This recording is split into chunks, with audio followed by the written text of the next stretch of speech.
Howdy peeps, and welcome back to the channel.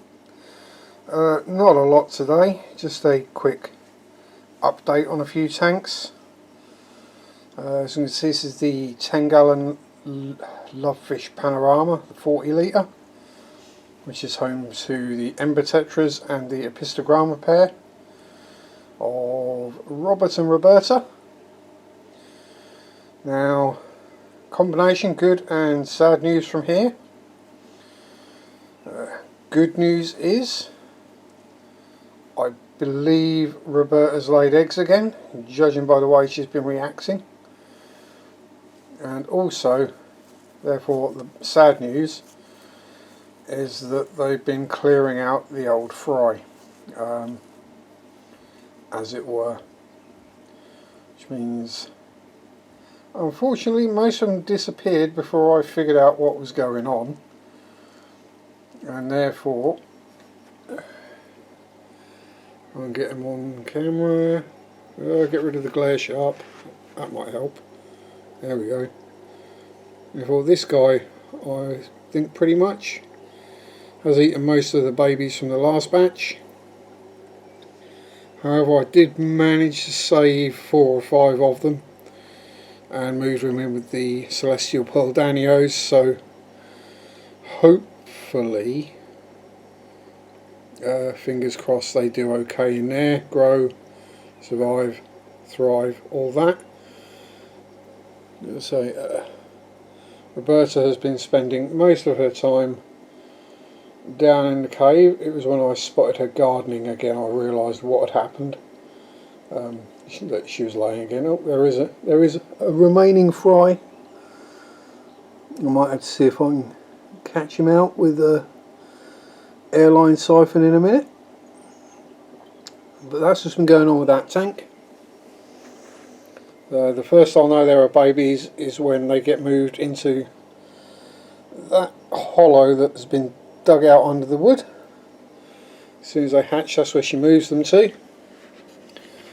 And if we come down here, try and hold the camera sensibly, such a way that I'm not going to drop it.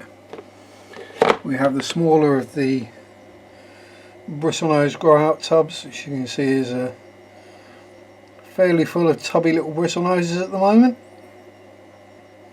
Also randomly a couple of cherry shrimp somehow made it in there. I have no idea how, because nothing in there has ever been anywhere near a cherry shrimp tank. Now we're going to go paint with Sharpie fade to black time. It's the next tank that's had changes. Is what was Norman's tank. It's got a complete strip down and rescape, let's say. Otherwise I pulled everything out, cleaned it up, put everything back in, different substrate. Currently just honed for a trio of guppies, keeping it cycled until I can get another betta to go in there.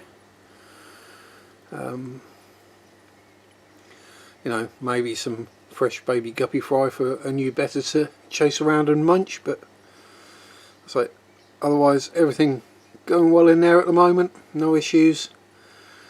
Let's say it was literally a strip down, rebuild and chuck everything back, so no need to worry about cycles being lost. Oh, I'm going to have to stand up again, which is going to be the problem. And we can come around, aim at the floor, to, let me just adjust the screen so I can see where I'm pointing, the Butterfly, Cichlid and Danio tank, and Ginger, and what appears to be an ever expanding population of cherry shrimp.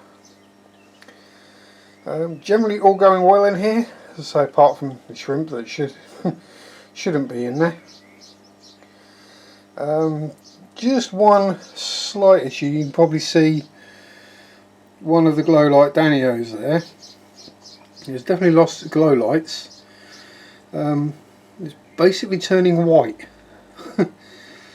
It seems happy and healthy enough, its fins aren't clamped, it's swimming around with everyone else, feeding away happily. So whether it's just got the fishy form of vitiligo, I don't know, but it's gradually all turning white, which, as I say, it seems to be getting on fine. It's been gradually changing over a month or so, so I'm not going to complain about that too much. Oh, and there's the smaller of the two butterfly cichlids hiding up again. You look in here, you wouldn't think there was a sort of a 3-inch chunky bodied cichlid living in here. But there is, I can assure you, he's just hiding up somewhere. And considering his coloration, he's blooming good at hiding. As you can see, obviously the plants have gone a bit nuts. There's smaller crypts in the front. I say smaller. Will be going in the Apisto tank, and the larger one will be going in the big tank, the Roma 200. Once this all gets stripped down, and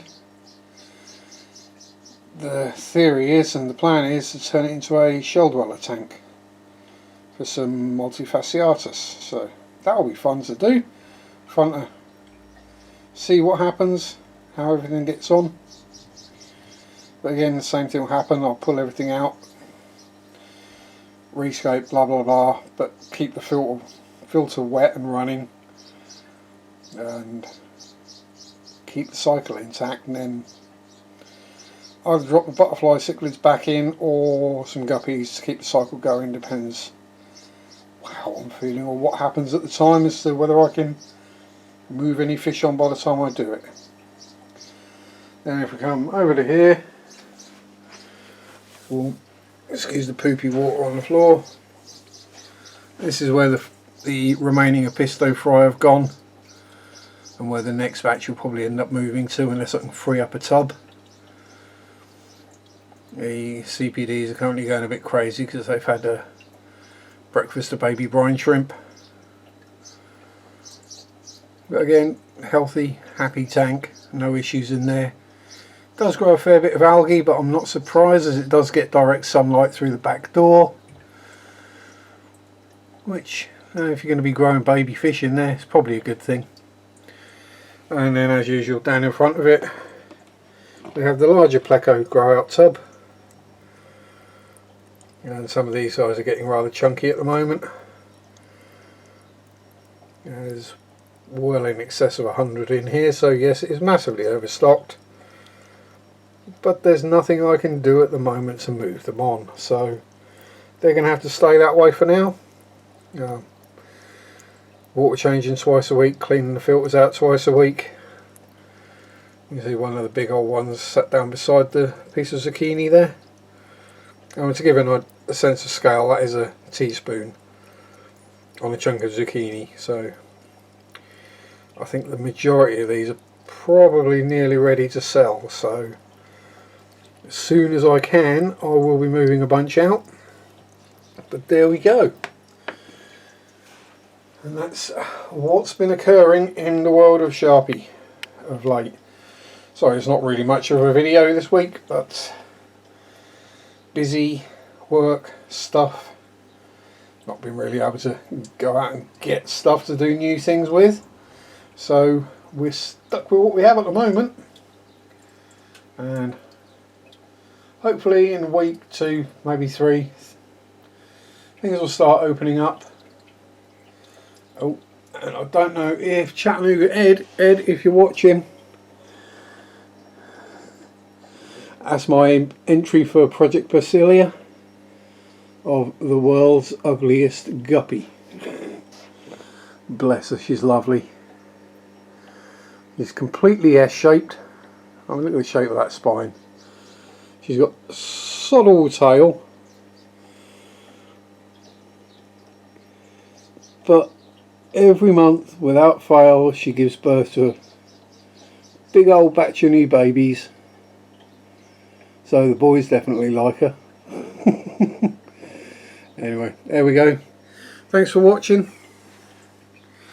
We'll have a little look at the one of the butterfly cichlids who's actually happy to come out in front of the camera. Anyway, thanks for watching. Enjoy your hobby. Peace out. Rock on. Bye bye. Say bye bye, guppies. Bye.